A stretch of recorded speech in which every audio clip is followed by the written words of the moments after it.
우리 13절까지 말씀 한 절씩 교독합니다. 이러므로 그리스도 예수의 일로 너희 이방인을 위하여 갇힌 자 된 나 바울이 말하거니와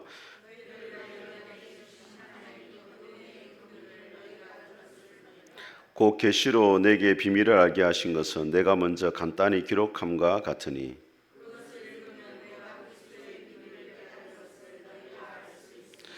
이제 그의 거룩한 사도들과 선지자들에게 성령으로 나타내신 것 같이 다른 세대에서는 사람의 아들들에게 알리지 아니하셨으니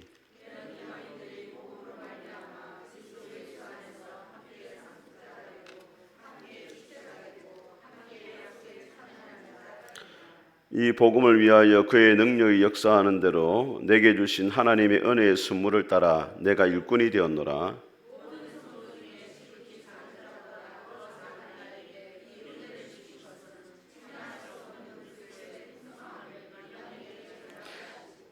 영원부터 만물을 창조하신 하나님 속에 감추어졌던 비밀의 경륜이었다는 것을 드러내게 하려 하심이라.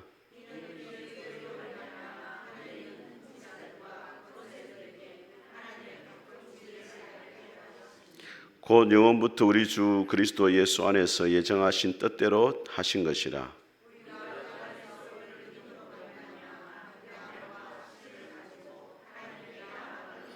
같이 읽겠습니다. 그러므로 너희에게 구하노니 너희를 위한 나의 여러 환난에 대하여 낙심하지 말라.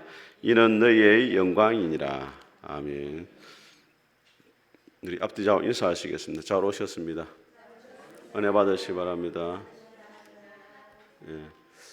오늘은 에베소서 3장의 말씀을 살펴보겠는데 이 에베소서 3장은 교회의 사명이 무엇인가를 우리에게 보여주고 있고 또 바울이 어떻게 하나님의 일꾼으로 부르심을 받았고 하나님이 그에게 맡기신 것이 무엇인가를 우리에게 이야기를 해주고 있습니다. 우리 1절 말씀을 같이 한번 읽어보겠습니다. 시작. 이러므로 그리스도 예수의 일로 너희 이방인을 위하여 갇힌 자 된 나 바울이 말하거니와.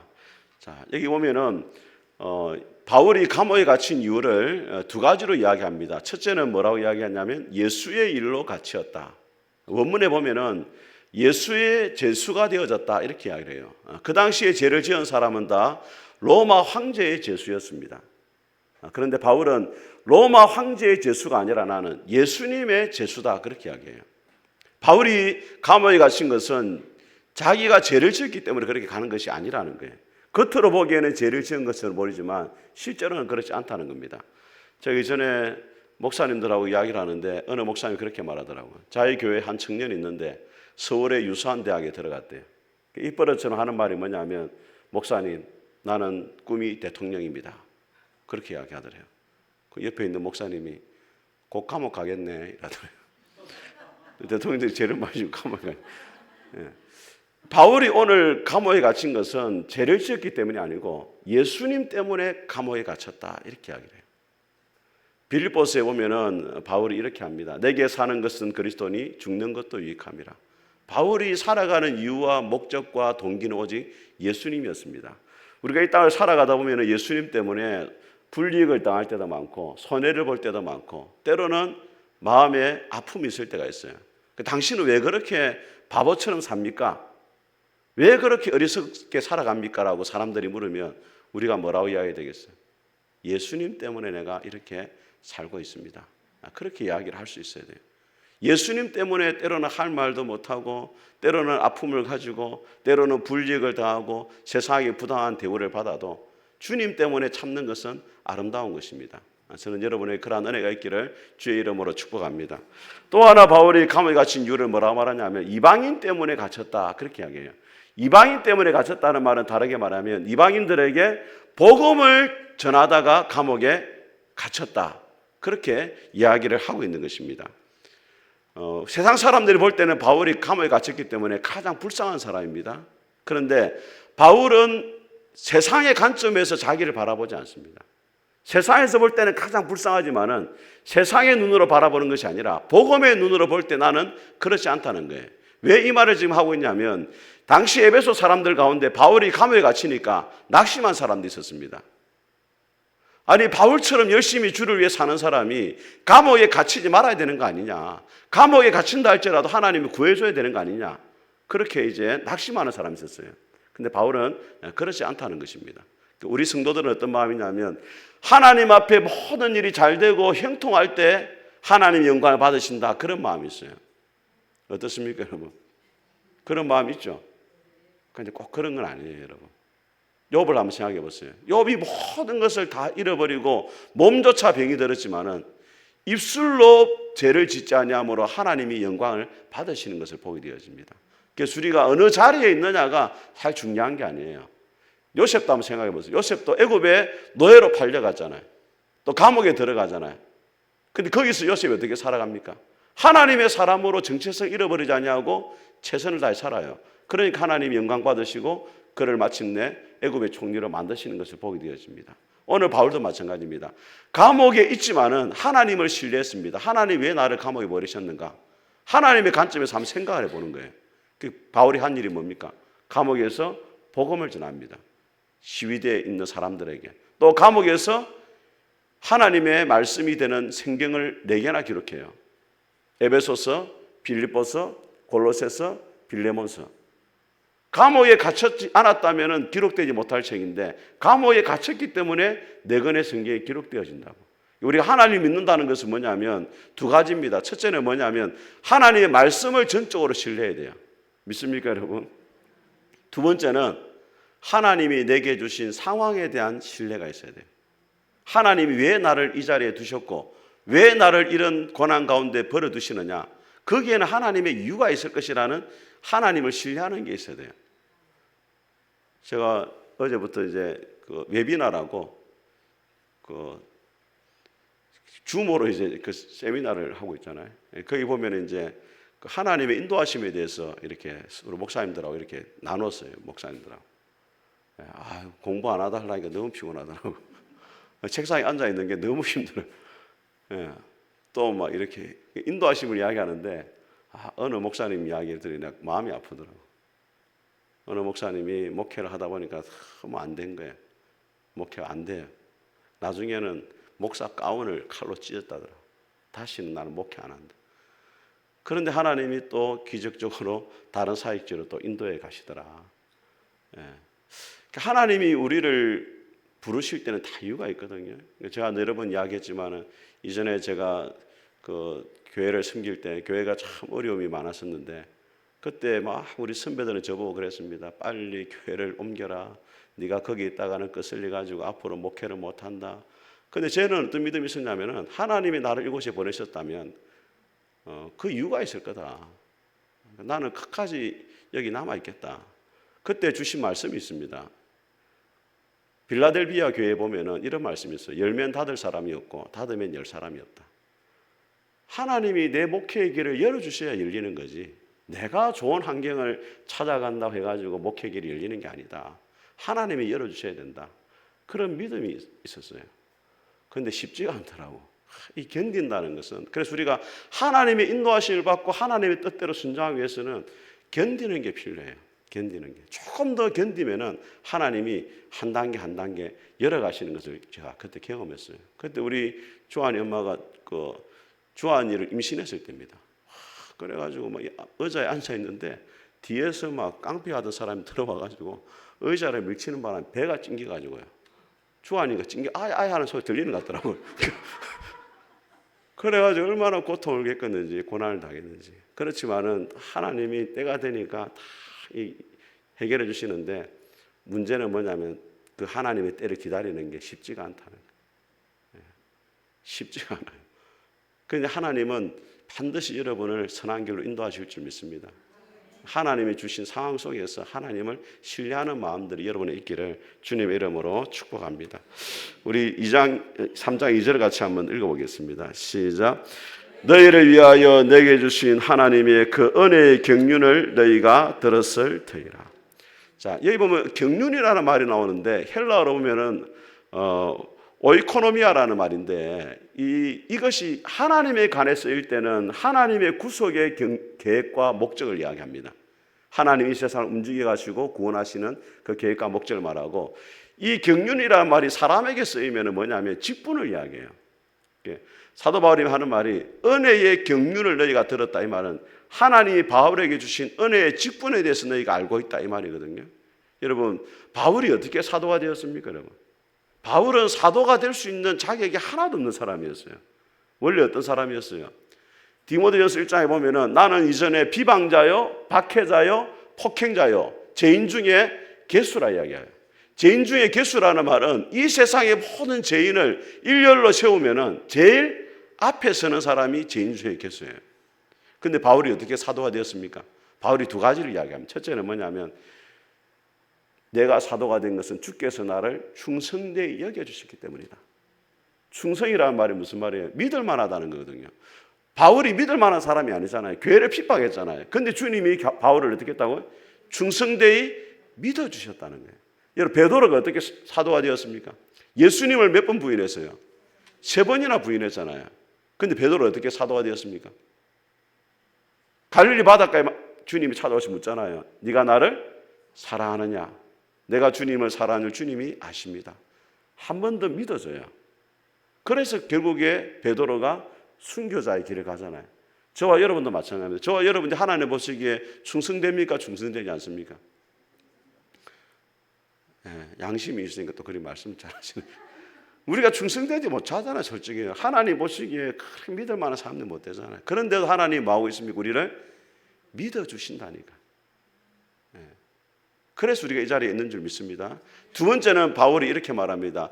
내가 긍휼을 입은 까닭은 주께서 일체 오래 참으심을 보이사 후에 주를 믿는 자들에게 본이 되게 하려 하심이라 이렇게 말해요. 두 번째 이유는 뭐냐면 하나님이 나를 긍휼히 여기셨다는 거예요. 왜 긍휼히 여기셨느냐? 후에 주를 믿는 자들에게 샘플로 보여주기 위해서. 바울 같은 사람도 교회를 핍박하고 예수님을 핍박했던 바울 같은 사람도 하나님의 일꾼으로 쓰임 받는다면 나에게도 소망이 있겠구나. 그는 하나의 샘플로 누구를 썼다는 거예요? 바울을 썼다는 거예요. 바울이 두 가지. 첫째는 뭐라고 해요? 나를 충성되게 여겨주셨다. 두 번째는 뭐라고 해요? 나에게 긍휼을 베풀어 주셨다. 그래서 우리가 하나님 앞에서 아무리 여러분들이 주를 위해서 위대한 일을 해도 여러분들이 자랑할 수 있는 게 없는 거예요. 왜? 우리가 한 게 아니잖아요. 누가 하셨습니까? 주님이 하셨기 때문에. 그래서 바울이 말합니다. 나의 나 된 것은 하나님의 은혜로 된 것이니 내가 다른 모든 사도보다 더 수고했지만 내가 한 것이 아니요 나와 함께 하신 하나님의 은혜다. 저는 여러분들 하나님 앞에서 여러분을 직분자로 부르시고 믿어주시고 긍휼히 여겨주신 주의 그 은혜에 합당한 삶을 살아갈 수 있기를 주님의 이름으로 축복합니다. 우리 3절과 4절을 같이 한번 읽어보겠습니다. 시작. 곧 계시로 내게 비밀을 알게 하신 것은 내가 먼저 간단히 기록함과 같으니 그것을 읽으면 내가 그리스도의 비밀을 깨달은 것을 너희가 알 수 있으리라. 자, 이 에베소서에 비밀이라는 말이 많이 나와요.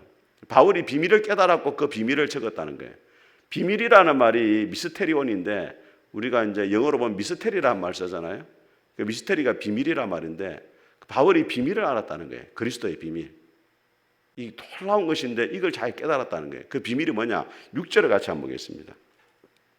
6절을 같이 읽어보겠습니다. 시작. 이는 이방인들이 복음으로 말미암아 그리스도 예수 안에서 함께 상속자가 되고 함께 지체가 되고 함께 약속에 참여한 자가 됨이라. 이 놀라운 비밀을 이야기해요. 그 비밀이 뭐냐면 여러분 유대인과 이방인에게는 도무지 하나 될 수 없는 관계였습니다. 성전에 들어가도 있잖아요. 이방인만이 다닐 수 있는 성전의 뜰이 있어요. 이방인의 뜰. 그리고 중간에 담이 하나 있었습니다. 그 안에는 유대인이 들어갈 수 있는 거예요. 유대인과 이방인은 절대로 상종을 안 했습니다. 그런데 바울이 깨달은 게 뭐냐면 복음은 이방인도 상속죄가 되게 하고 지체가 되게 한다는 거예요. 주님 안에서 유대인이나 이방인이나 차별이 없다는 거예요. 이걸 바울이 깨달았다. 이게 비밀이라는 거예요. 유대인들은 어떤 생각을 가지고 있냐면 자신들은 하나님의 택함받은 선민이고 이방인들은 지옥의 땔감으로 준비했다. 그렇게 이야기해요. 근데 바울이 말하는 게 뭐냐면 아니라는 거예요. 유대인과 이방인이 동일하게 하나님의 상속자고 주님의 몸된 지체고 하나님의 가족이 되었다는 거예요. 2장 13절과 14절 한번 보겠습니다. 2장. 여러분 2장 한번 보세요. 2장 13절과 14절. 자, 같이 한번 읽어보겠습니다. 시작.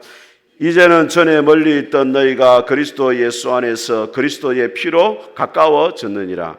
그는 우리의 합행이신지라 둘로 하나를 만드사 원수된 것 곧 중간에 막힌 담을 자기 육체로 허시고. 자, 이거 보세요. 주님이 십자가에 죽으신 이유가 뭐냐면 중간에 막힌 담을 허무셔가지고 유대인과 이방인이 뭐가 되는 것? 하나가 되는 거예요. 복음 밖에서는 유대인과 이방인이 구분되지만은 예수님 안에서는 유대인과 이방인이 똑같이 하나님의 가족이라는 거예요. 에베소 4장에 바울이 뭐라 말하냐면 한번 따라하겠습니다. 성령님의 하나되게 하신 것을 힘써 지켜야 된다. 유대인은 이방인을 상종을 안 했습니다. 그런데 바울이 말하는 뭐냐면 예수님이 하나가 되게 하셨으니까 유대인과 이방인 하나 되게 하신 그 성령님이 하나 되게 하신 것을 뭐하라고? 힘써 지키라는 거예요. 교회는 어떤 것이냐 여러분? 사랑할 수 없는 사람을 사랑하는 것이 교회예요. 유대인은 이방인을 절대로 사랑할 수가 없었습니다. 그런데 복음 안에서는 하나가 되었다는 거예요. 그게 예수님이 십자가에 죽으신 이유라는 거예요. 주님이 십자가에 죽으심으로 중간에 막힌 담을 허무셨는데 에베소 교회 안에 왜 너희들 여전히 유대인과 이방인이 하나 되지 못하고 중간에 막힌 담을 쌓아놓고 있느냐. 그것은 십자가의 원수로 행하는 일과 동일하다. 그렇게 이야기를 하고 있는 것입니다. 여러분 마음속에 한번 생각해 보세요. 내가 혹시 사랑하지 못하는 사람은 없는지, 또 용서하지 못하는 사람은 없는지. 주님이 십자가에 죽으신 이유가 교회가 하나 되기 위해서입니다. 저는 푸른숲 교회가 중간에 막힌 담을 허무신 주님의 그 십자가의 원수로 살아가는 것이 아니라 주님의 십자가의 그 복을 누리며 살아갈 수 있게 되기를 주님의 이름으로 축복합니다. 자, 우리 7절에서 8절 말씀을 다 같이 한번 읽어보겠습니다. 시작. 이 복음을 위하여 그의 능력이 역사하시는 대로 내게 주신 하나님의 은혜의 선물을 따라 내가 일꾼이 되었노라.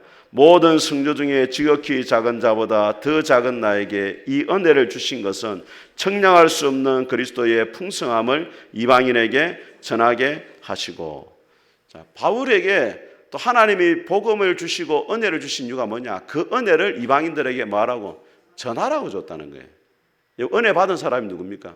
성도들이 가끔씩 이야기합니다. 목사님 오늘 은혜 받았습니다. 은혜를 진짜 받은 사람이 누구예요? 은혜를 받은 사람은 은혜를 전하게 돼 있어요. 진짜 은혜 받았잖아요. 그럼 은혜를 나누게 돼 있습니다. 오늘 바울이 말하는 은혜가 뭐냐? 청량할 수 없는 은혜가 뭐냐? 복음입니다. 복음.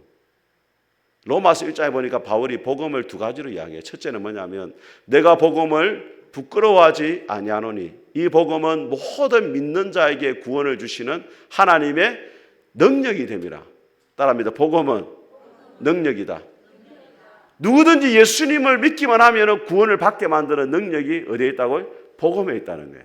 그 예수님이 사도행전 1장에 하늘 올라가시면서 뭐라고 이야기하십니까? 성령이 너희에게 임하시면 너희가 권능을 받고 예루살렘과 온 유대와 사마리아와 땅 끝까지 이르러 누구의 증인이 되라? 예수님의 증인이 되라. 이 말은 무슨 말이에요? 유대나 예루살렘이나 사마리아나 땅 끝이나 예수님만이 구원을 주실 수 있다는 거예요. 누구든지 예수님만 믿으면 구원을 받으니까 땅 끝까지 누구를 전해야 된다? 예수님을 전해야 된다는 거예요. 또 바울이 이렇게 말합니다. 로마서 1장에 지혜 있는 자나 어리석은 자나 내가 다 복음에 빚진 자다 이렇게 말해요. 여러분 바울이 누구한테 복음을 들었어요? 예수님한테 들었잖아요. 그럼 누구한테 빚졌습니까? 예수님한테 빚을 졌잖아요. 근데 바울이 누구한테 빚졌단 말이에요? 지혜 있는 자나 어리석은 자나 헬라인이나 야만인이나 온 세상 사람들의 빚을 졌다는 거예요. 그 말이 무슨 말입니까? 자, 여러분 우리 손 집사님이 저한테 1억을 줬습니다. 자, 1억을 줬는데 그냥 준 게 아니고 자, 장로님한테 전해주라고 했어요. 그냥 줬으면 좋았을 건데. 자, 그 1억을 제가 받았단 말입니다. 그럼 어떻게 어째야 됩니까? 장로님이 줘야 돼, 안 줘야 돼요? 줘야 되죠. 근데 안 주고 제가 한 달 동안 갖고 있었네. 그럼 마음속에 어떤 마음이겠습니까? 빚진 마음이죠. 빨리 줘야 되는데 안 주고 있으니까. 여러분 빚진 마음이 어떤 마음이에요? 늘 부담이 되거든요. 빚을 안 져봐 잘 모르는 모양이네. 빚을 져보면 늘 부담이 됩니다. 이 빚 때문에 빨리 갚아야 된다. 이 부담이 된단 말이에요. 바울이 하는 말이 뭐냐면 주님이 자기에게 복음을 맡기셨다는 거예요. 누구한테 주라고? 세상에 주라고. 근데 안 주고 있으니까 늘 어떤 마음이에요? 빚진 마음이 있다는 거예요. 빚진 자로 살아간다. 저 사람 만나면 빨리 저 사람 복음을 전해야 된다. 이런 마음으로 바울이 늘 사람을 바라보고 있다는 거예요. 여러분이 누구냐? 따라하면 나는 빚쟁입니다. 빨리 빚을 갚아야 됩니다. 그러니까 뭐 어떻게 갚느냐? 복음을 전함으로 빚을 갚아야 돼요. 그래서 여러분이 사람 볼 때마다 도망다니지 말고 내 빚 받으러 왔는데 도망다니지 말고 부담을 가지고 뭐 해야 돼? 예수님을 전해야 돼요. 가장 아름다운 일이 빚 갚는 겁니다. 제일 먼저 해야 될 일이 빚 갚는 거고, 그게 여러분이 해야 될 일입니다. 그러한 은혜가 있기를 주의 이름으로 축복합니다. 우리 마지막으로 우리 10절 말씀을 같이 한번 읽어보겠습니다. 시작. 이는 이제 교회로 말미암아 하늘에 있는 통치자들과 근세들에게 하나님의 각종 지혜를 알게 하려 하심이라. 자, 이 말씀은 좀 놀라운 말씀인데, 여기 보면 하늘의 통치자들과 뭐가 나옵니까? 권세자들이 나오죠. 하늘의 통치자와 권세는 누구를 말하겠어요? 통치자들, 천사들이 천사들. 교회가 천사들에게 하나님의 지혜를 가르쳐준다고 이야기해요. 여러분, 원래 천사가 어떤 존재들이냐? 천사들이 하나님의 지혜를 세상에 알려주는 역할을 했습니다. 여러분, 모세에게 율법을 준 게 누구냐면 천사예요. 아브라함에게 찾아와가지고 소돔과 고모라가 망할 것이다. 누가 알려줬습니까? 천사가 알려주잖아요. 요셉에게 마리아가 성녀를 잉태했다. 누가 알려줬습니까? 천사가 알려줬잖아요.